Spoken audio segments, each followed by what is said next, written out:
Здравейте, приятели! Сега ще ви науча как да си направите оръжие с 2 чорапа. Но сега първо да почнем, трябва да са такива чорапи дълги, а не къси. Сега първото нещо, което правим е тая. Първия чорап го слагаме вътре. Сега само да ви покажа. Не мога да го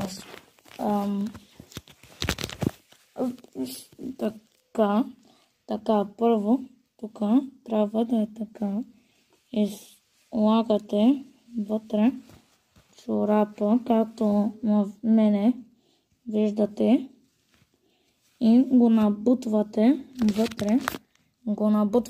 Но аз го така правя, го въртя.